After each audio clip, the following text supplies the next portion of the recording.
بسم اللہ الرحمن الرحیم۔ شروع اللہ کے نام سے جو بڑا مہربان نہایت رحم والا ہے۔ السلام علیکم میرے بھائیوں اور بہنوں، امید ہے آپ سب لوگ ٹھیک ہوں گے اور اچھی زندگی گزار رہے ہوں گے۔ دوستو، محرم الحرام کا مہینہ ہے۔ اس مہینے کا پہلا ہی دن چاند کی آمد سے شروع ہوتا ہے۔ جب محرم الحرام کا چاند نظر آتا ہے تو ہم کہتے ہیں کہ نیا سال شروع ہو گیا، مگر ہم یہ چیز بھول جاتے ہیں، اس چیز کو نظر انداز کر دیتے ہیں کہ ہمارا پچھلا سال جو گزرا وہ کس طرح گزرا۔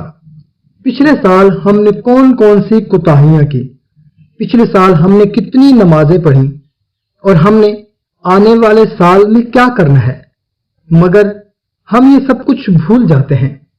دوستو، ہمیں اپنا محاسبہ کرنا چاہیے کہ جو غلطیاں ہم نے پچھلے سال کی ان کو اس سال نہیں کریں گے۔ اگر ہم نے نمازیں چھوڑی تو اس سال ہم عہد کرتے ہیں کہ انشاءاللہ تعالی کوئی نماز نہیں چھوڑیں گے۔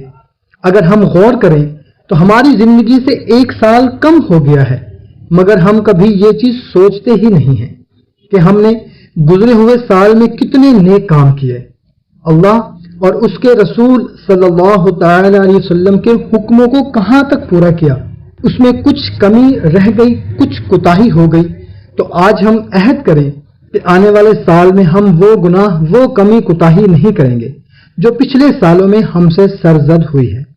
تو دوستو، آج کی ویڈیو میں آپ کو محرم کے چاند کا وظیفہ بتانے لگا ہوں۔ جب محرم الحرام کا چاند نظر آ جائے یا پھر چاند نظر آنے کی بشارت مل جائے تو کم سے کم 313 مرتبہ استغفار کریں اور پھر اللہ سے دعا مانگیں۔ اس کے بعد آپ اللہ سے جو بھی دعا مانگیں گے انشاءاللہ تعالی آپ کی وہ دعا ضرور پوری ہو جائے گی اور آنے والا سال خوشیوں بھرا ہوگا۔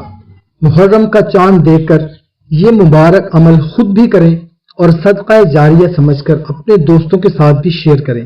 ہم سب مل کر دعا کرتے ہیں کہ یا اللہ، آنے والے سال میں ہم سب کی تمام پریشانیاں، دکھ، تکلیفیں دور فرما اور ہم سب کو خوشحالی والی زندگی نصیب فرما، اور جو غلطیاں، کوتاہیاں ہم نے پچھلے سال کی ہیں ان سب سے بچنے کی توفیق عطا فرما۔ تو دوستو، ہمیں اجازت، ملتے ہیں نئی ویڈیو میں، اپنا خیال رکھیے گا، اللہ حافظ۔